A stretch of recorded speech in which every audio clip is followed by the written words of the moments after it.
හරි එතකොට මේ කෝපරේට් ගවර්නන්ස් කියන්නේ ඔයගොල්ලන්ට මම කලින් කිව්වා මේ කෝපරේට් ගවර්නන්ස් කියන්නේ මේක රෙකෝඩ් වෙනවනේ උඩින්.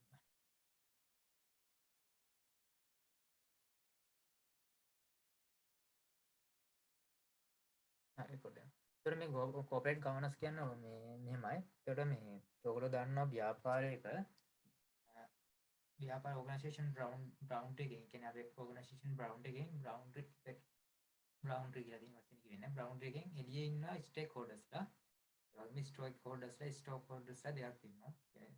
ෂෙයා හෝල්ඩර්ස්ලා ස්ටේක් හෝල්ඩර්ස්ලා.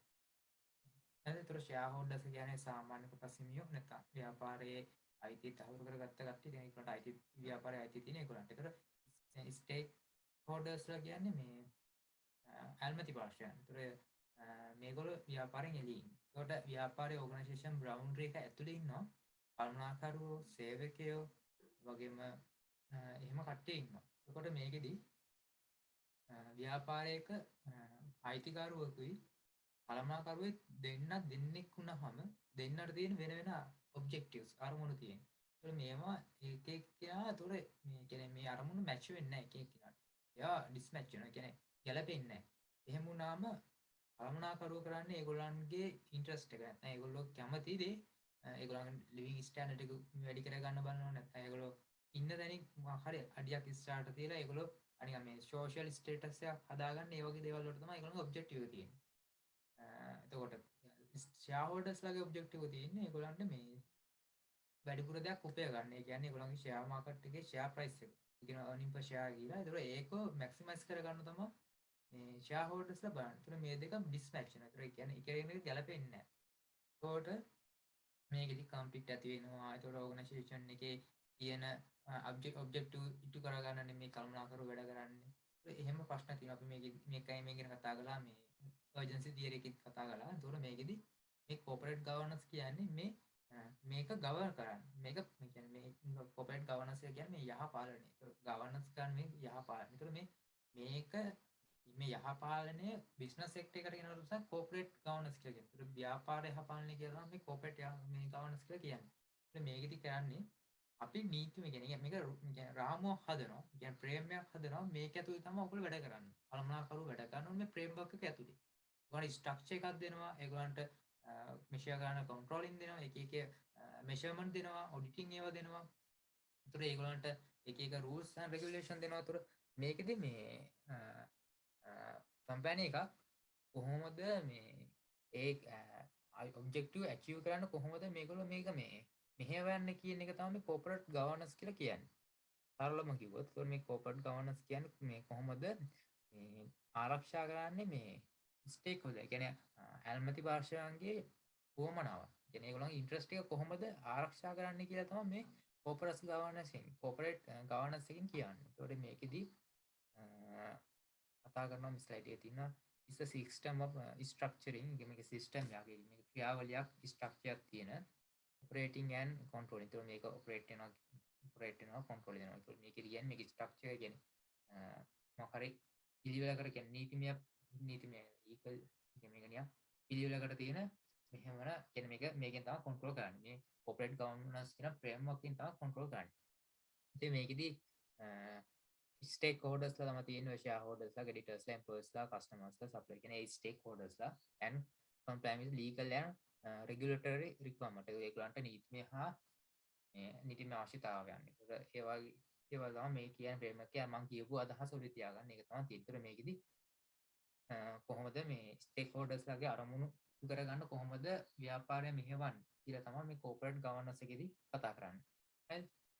අපි ඉස්සරහට යමු.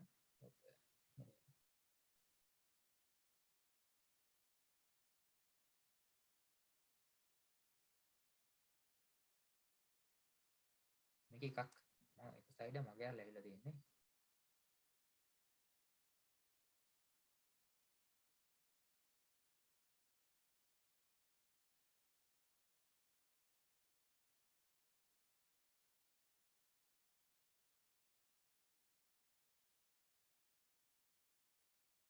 මේක කියන්නේ මේ it is a system structure operating අපි ලියපු ටිකම තමයි.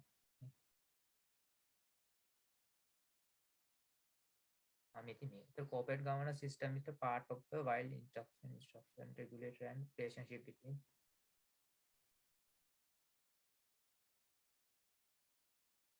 මං කියපු එක තමයි ඒකෙත් කියලා තියෙන්නේ. අර කියපු එක තමයි මේ වෙනත් වලින් කියලා තියෙන්නේ.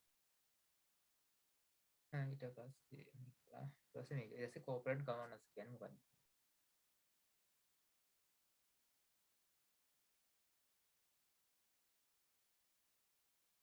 මේකෙත් කියන්නේ අර මම කලින් කියපු එක තමයි තියෙන්නේ this would be the good solution. ඒක මේක solution එකක් වෙනවලු මේ කියන්නේ prudent mismanagement powerful directors ඒ කියන්නේ මොකක් හරි කවුරු හරි manager කෙනෙක් නැත්නම් director කෙනෙක් එයාගේ authority එක පාවිච්චි කරලා එයාගේ interest එක කියන්නේ එයාගේ අරමුණ achieve කරන්න යනවා නම් ඒවා නවත්තන්න මේ corporate governance කියන එක හොඳ solution එකක් කියලා කියන්නේ. ඒතර මේකෙදි කියන්නේ මේ ව්‍යාපාරයේ ඉන්ට්‍රස්ට් එක නැත්නම් ව්‍යාපාරයේ ඉන්ට්‍රස්ට් එක කියන්නේ පොලිය නෙමෙයි. ඒ කියන්නේ අරමුණ.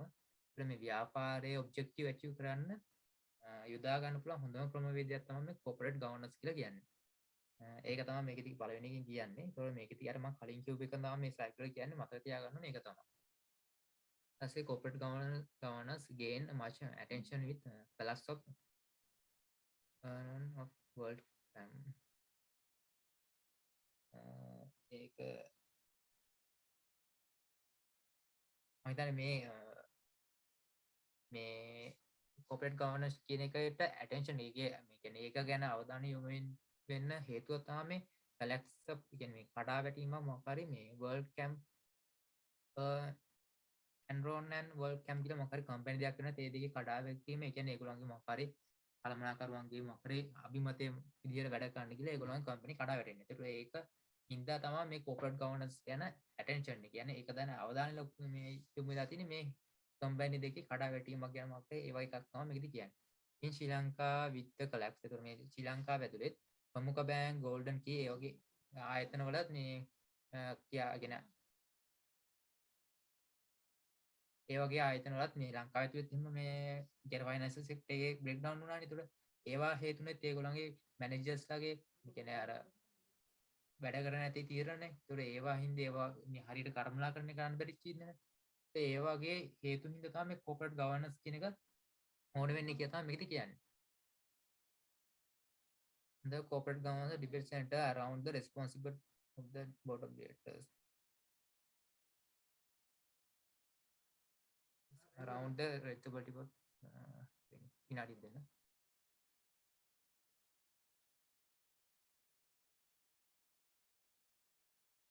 ඒතර මේකෙදි කියන්නේ මේ corporate governance එකේ responsibility එක. කියන්නේ ඒකෙත් මේ responsibility එක තියෙන්නේ board of directors ලාට ඒ වගේ එකක් තමයි කියන්නේ. ඒතර මේ ඒ කියන්නේ කොහොමද හරියට මෙහෙවන්නේ ඒ වගේ එකක් තමයි මේ කියන්නේ.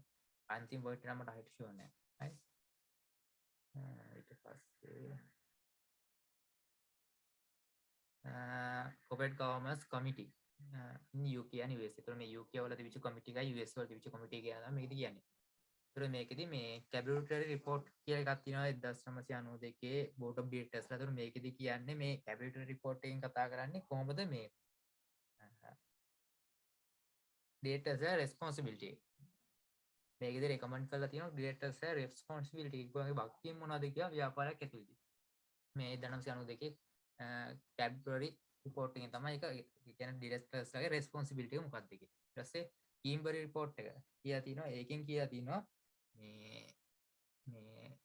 remunerators කියන්නේ මේ directors ලා විශාල salary එකක් ගන්නවලු. ඒගොල්ලෝ කියන්නේ ව්‍යාපාරේ දරන්න බැරි තරමේ ලොකු salary එකක්. කියන්නේ ව්‍යාපාරේ revenue එකට වඩා මේ වැඩි salary එකක් ගන්නවලු. ඒතකොට ඒගොල්ලන්ගේ මේ Greenberry report එකෙන් 1995 මේකෙන් කතා කරනවා කොහොමද ඒගොල්ලෝ මේ salaries ගැන වෙනම දක්වලා තියෙනවා මොන වගේ range එකකද මේ directors ලාගේ salary තියෙන්න ඕනේ කියලා තමයි මේකෙදි කතා කරන්නේ.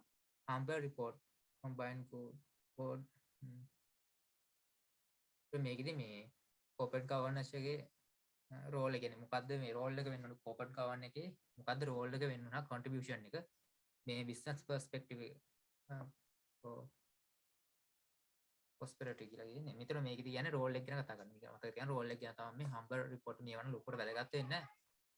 ඒ මේ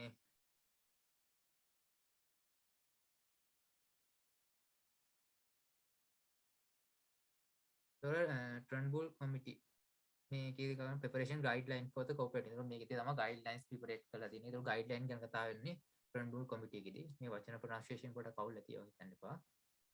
Higgs report කියලා තියෙනවා මේකේදී new emphasize internal control auditing committee the board of chairman non executive directors මේකේදී මේ අදාළ ඒතර මේ control කරන internal audit එක internal control කරන කට්ටිය audit committee එක board of directors ලා chairmans ලා non executive directors ලා ගැන මේකේ කතා වෙනවා ඒවා ගැන කියන්නේ මේ Higgs report එක කියලා කියන්නේ. ඊපස්සේ 2002 දී කතා කරනවා the US federal government passed the Salisbury ඔක්ස්ට්‍රේ ඇක්ට් කියලා මොකක් හරි මේ ඇක්ට් එකක් කියන්නේ මේ පනතක් ගැන කතා කරනවා මේක පනත ගැන පොඩි කරුණු ටිකක් මම හිතන්නේ ඊට එහා පැත්තේ කතා කරනවා මේ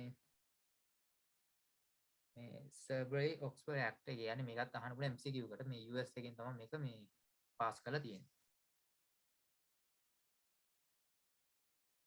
ඊට පස්සේ key effect of the අර මම කිව්වෝ මේ අර ඇක්ට් එකේ සර්බරියන්ස් ඔක්ස්ෆර්ඩ් ඇක්ට් එක. ඒතකොට මේකෙදි කියනවා මේ ඇක්ට් එකේ කරක් කියන්නේ personal liabilities of directors of mismanagement and the criminal punishment. ඒතකොට මේකෙදි personal liabilities කියන්නේ ඒගොල්ලන්ගේ mismanagement එකක් වුණාම ඒ කියන්නේ මොකක් හරි වරදක් වුණොත් කලින් ඒතකොට මේ ඒක මේ responsibility එක තියෙන්නේ auditors ලට. හරිද? ඒ කියන්නේ කලින් තිබ්බේ බෑ මොකක් හරි වරදක් වුණා කියන්නේ ඒතකොට ඒක sign කරපු ඒක audit කරපු අයට තමයි ඒක responsibility එක තියෙන්නේ.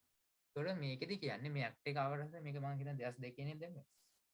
ඔය 2002 පස්සේ તો මේ ඇක්ට් එකෙන් කියනවා අනිවාර්යෙන් board of directors දෙන්නෙක්වත් මේකෙදි මේ කියන්නේ final report. ඒ කියන්නේ අපි කියනවා annual report sign කරන්න කියලා. ඒතකොට ඒ දෙන්නා responsibility එකක් තියෙනවා. මොකක් හරි mismanagement එකක් වුණොත් මේකේ criminal punishment එකක්. නැත්තම් කලින් තිබ්බේ අර හවුද audit කරන කට්ටියත් තමයි ඒ responsibility තිබ්බේ. ඊට improve communication of material issues to shareholder. ඒතර මේකදී මේ communication develop කරලා තියෙනවා කියන්නේ shareholders ලයි managers අතර තියෙන ඒ වගේ communication එක. ඊට පස්සේ improve investors and public confidence. ඒතර investor ලා තියෙන confidence එක කියන්නේ අර ව්‍යාපාරයෙන් එළියේ මේ ව්‍යාපාරය ගැන තියෙන confidence එක improve කරලා තියෙනවා. ඒතර ව්‍යාපාරය හොඳට යනවා. මේ governance practices එකක් තියෙනවා. මේ අපේ interest එක මේගොල්ලෝ achieve කරා කියලා ඒගොල්ලන්ට පොඩි confidence එකක් දෙනවා මේ act එක හරහා.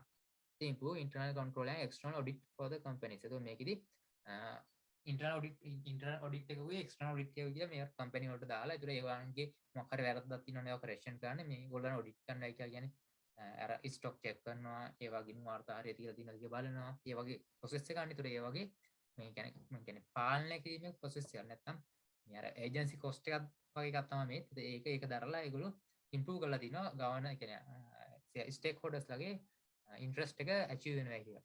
ඊට පස්සේ improve governance to the audit committee. නැත්නම් අර audit එක හරහා audit committee කරා මේ මොකක් හරි වරදක් තියෙනවා නම් ඒවයි වැරදි සිදු වෙන මට්ටමට මේ පත් කරලා තියෙනවා. කියන්නේ වැරදි සිදු වෙනවා. අවම මට්ටමකට පත් වෙනවා කියන තමයි මේකද කියලා තියෙන්නේ. ඊට පස්සේ corporate governance in Sri Lanka. ලංකාව තුළ corporate governance එක ගැන කතා කරන්නේ 1997 international chartered Sri Lanka international CA Sri Lanka issued voluntary code of best practice in matters related to finance aspect of corporate governance. මේකෙදි ශ්‍රී ලංකාවේ chartered එකෙන් 1997 issue කරලා තිනවා best practice කියන්නේ මොන වගේ ක්‍රියාකාරකම්ද කරන්න ඕන කියන්නේ corporate governance එක ආරක්ෂා කරන්න. ඊට පස්සේ 2002 දී ඒත් ශ්‍රී ලංකා chartered එකෙන් issue කරලා තිනවා audit committee එකට සම්බන්ධ මොන වගේ කාර්යයන්ද කරන්න ඕන කියලා. ඒ වගේ ඊපස්සේ ශ්‍රී ලංකා chartered එකකින් හා SEC එකකින් කියන්නේ Security Exchange Commission එකෙන් මොන වගේ best practices මොන වගේ practices අනුගමනය කරන්න ඕන කියලා corporate governance එක ආරක්ෂා කරන්න ඒ issue කරලා තිනවා. 2004 SEC එක auditing සහ audit committee listed company සම්බන්ධ guidelines දීලා තියෙනවා. ඊට පස්සේ 2008 2009 2013 2014 අලුත් version එක. මේකෙදි ශ්‍රී ලංකා chartered එක සහ SEC එක එකතු වෙලා මේ practice මොන වගේ practices ද අනුගමනය කරන්න ඕන කියලා මොන වගේ ක්‍රියාකාරකම් ද අනුගමනය කරන්න ඕන කියලා මේ corporate governance එක හරි විදිහට පවත්වාගෙන යන්න මේ උපදෙස් නැත්නම් නීති රීති guidelines දීලා තියෙනවා. ඊට පස්සේ content of corporate governance එක කියන්නේ මේක මේ කොහොමද අනුපිළිවෙල වගේ දෙයක් තමයි මේ කියන්නේ. ඒතර මේකෙදි company එකක් වුණාම company එකේ ඉස්සෙල්ලාම ඉන්න directors ලා දෙකේ ඇතුලේ the board කියන්නේ board එකේ ඉන්නවා. කියන්නේ director board එක ඊට පස්සේ chairman executive officer ඉන්න CEO ඉන්න chairman role chairman's like role ඊට පස්සේ ඉන්න finance acumen board of balance මේ ටික නම් ඉච්ච ලොකුට ඕනේ නැති මේව නම් අහන එක නෑනේ මම හිතන්නේ නෑ ලොකුට කළේ නෑ අපිට මේ ටික කියෝ ගියා විතරයි මම හිතන්නේ එහෙනම් මම හිතන්නේ මේව ලොකුට විස්තර කරන්න මම දන්නේ නැහැ board balance the supply of information can make any information of supply කරන site එක appointment of board directors appointment කරන්නේ selection කොහොමද නැවත තෝරාගන්නේ appraisal of board performance කොහොමද මේ board එකේ කරන directors කෙනෙක්ගේ performance එක appraisal කරන්නේ ඊට පස්සේ disclose information respect to directors මේ වගේ දේවල් ටිකක් තියෙනවා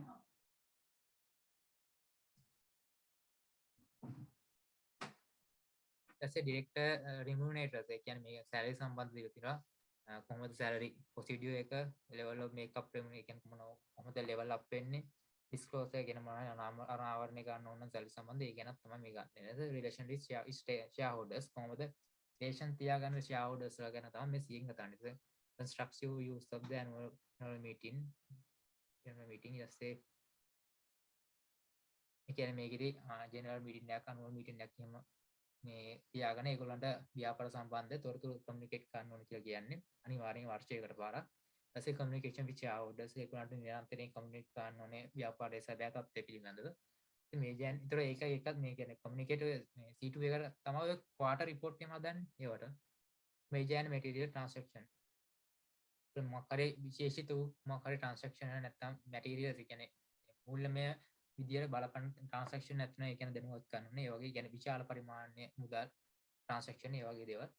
accountability and audit. The financial reporting internal control is a audit committee, code of business conduct and ethics, corporate governance disclosures. ඒ වගේ දේවල් තියෙනවා මේ accountability කියන්නේ. මේ accountability කියන සිංහල වචනේ මම හිතන්නේ මේ responsibility responsibilities කියන්නේ යට accountabilities කියන්නේ උඩට එහෙම තමයි කියන්නේ accountability කියන්නේ වගකීම පවරන කෙනාට විතර තමයි මේ accountability කියන්නේ ඊට පස්සේ shareholders ලා තියෙනවා ඊට පස්සේ institutional investors කියන්නේ ඊට පස්සේ other investors shareholder voting ඊතර මේ institutional investors සයිඩ් එක voting කරන්න පුළුවන් කට්ටිය ඉන්නවා ඊතර ඒ කියන්නේ ඡන්ද බලය තියෙන කට්ටිය ඊට පස්සේ related governance disclosures එහෙම අය ඉන්නවා ඊතර evaluation of governance disclosures ඒක නම් මතක නැහැ ඊට පස්සේ other investors investing divesting decision ඊතර invest කරනද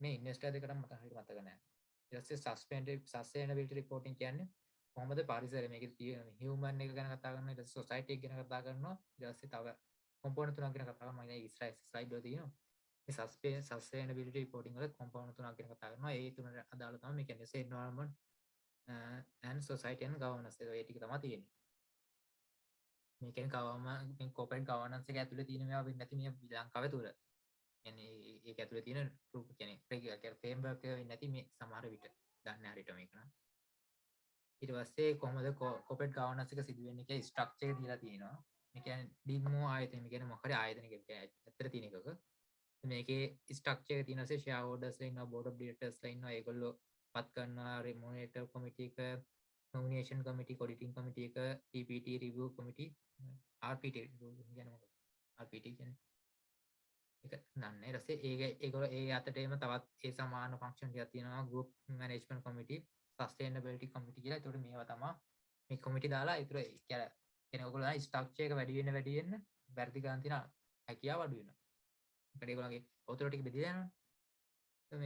මේ තියෙන්නේ ව්‍යාපාරය ඇත්ත ව්‍යාපාරයක සිදුවන ආකාරය ඒක දීලා තියෙන කොහොමද තියෙන්නේ කියලා. ඉතින් මේකත් තව මොකක් හරි corporate governance එකක් shareholders ලා ඉන්නවා. ඒකේ delegate and appointing කරනවා. external auditors ලා ඇවිල්ලා මේ shareholders appoint කරනවා external auditors ලා ඒගොල්ලෝ reporting කරනවා. ඊට පස්සේ ඒගොල්ලෝ report කළා මේ board of directors ලා report එකක් යවනවා මේගොල්ලෝ. කියන auditing committee මේගොල්ලෝ report එකක් දානවා. ඊට පස්සේ මේක වෙනම internal auditor කියලා තියෙනවා. ඒගොල්ලෝ report එකක් දෙනවා. මෙහෙම තියෙනවා මේකට බලා ගන්න. මේක නිකන් framework එක මේක තමයි structure එක කොහොමද corporate governance එක වෙන්නේ කියන්නේ කොහොමද shareholders ලගේ interest එක achieve කරන්න කොහොමද ව්‍යාපාරය ඇතුලේ framework එක කොහොමද මේ structure එක හැදිලා තියෙන්නේ කියලා තමයි මේ තියෙන්නේ. හරිද? ඊට පස්සේ මේ තියෙන ඒ වගේම එකක් shareholder governance ඉතින් ඒ ටික තමයි තියෙන්නේ අර කලින් තිබ්බා වගේම කියන්නේ ස්ට්‍රක්චර් එකක් කොහොමද එක එක බැංක් මේ NSB බැංක් එකේ ස්ට්‍රක්චර් එක. ඊට පස්සේ characteristic of corporate governance. ඒකට good corporate governance එකක් ඇතුලේ තියෙන්න ඕනේ මේ 7 distinction කියන්නේ මේ වගේ කියන්නේ මේ හතක් ಜಾති හතක් තියෙනවලු governance එක හොඳ corporate governance එකක් ඇතුලේ මේ වගේ මේ ගති ලක්ෂණ හතක් තියෙනවා. එකක් තමයි discipline. ඒ කියන්නේ discipline කියන්නේ මේ අර discipline එක discipline කියන වැඩ කරන කෙනා අපි අර කියන්නේ discipline කියන වැඩ කරනවා. හරි. ඊපස්සේ transparency කියන්නේ විනිවිදභාවයකින් යුතුව කටයුතු කරනවා. ඒ කියන්නේ වැරදි වංචාව වලින් නැතුව විනිවිදභාවය. ඒ කියන්නේ එන අර අපි හරි මොකක් හරි ට්‍රාන්සැක්ෂන් එකක් මොකක් හරි ගනුදෙනුවක් කරනවා නම් ඒක ඒ ආකාරයෙන්ම වාර්තා කරනවා. අපි ඒකේ අයිති ලාභ තියාගෙන අපේ ඉන්ට්‍රස්ට් එක සඳහා එහෙම බෑ. ට්‍රාන්ස්පරන්සි තියෙන්න ඕනේ. පුජ්‍යලික ලාභ තියෙන්න බෑ. ඊට පස්සේ ඉන්ඩිපෙන්ඩන්සි ඒ කියන්නේ ස්වාධීනව කටයුතු කරන්න හැකියාවක් තියෙන්න ඕනේ. ඊට පස්සේ accountability කියන්නේ වගවීම මම හිතන්නේ වගවීම. ඊට පස්සේ responsibility කියන වගකීම. fairness කියන්නේ අර ටික කියන fair කියන්නේ fairness කියන්නේ හරියට නියරණිය. වැරදි නැතුව හොඳට ඒ වගේ දෙයක් තමයි fairness. ඊට social responsibility සමාජයට responsibility මොකද ව්‍යාපාරයෙන් මොන හරි දෙයක් උපය ගන්න සමාජයට මොන හරි දෙයක් දීලා. ඒතර සමාජයෙන් responsible කියන්න ඕනේ ව්‍යාපාරය වෙනුවෙන්. ඒතර ව්‍යාපාරේ මොකක් හරි සමාජයට මොකක් හරි දෙයක් වෙනවා නම් වැරදි විදියට ඒකට ව්‍යාපාරේ වක් කියන්න ඕනේ. ඒ සඳහා සමාජීය වශයෙන් කොස්ට් එකක් දරන්න වෙනවා. මේක තමයි ඉකොනොමි අර මේ social cost private social cost එක private cost එකයි එහෙම කියලා කතා කරන්නේ. මේ ටික තමයි හත. මේක මේ එන්න පුළුවන් MCQ එකට. හත මොනවද කියලා. අර ලියගන්න. ඊට පස්සේ align with the corporate governance is trying to achieve. මේ corporate governance මගින් achieve කරන්න. මොකද මේ corporate governance තියාගෙන මොනවා වගේ දේවල් achieve කරන්න. මේයි corporate governance එකක් ව්‍යාපාරයකට ඕනේ.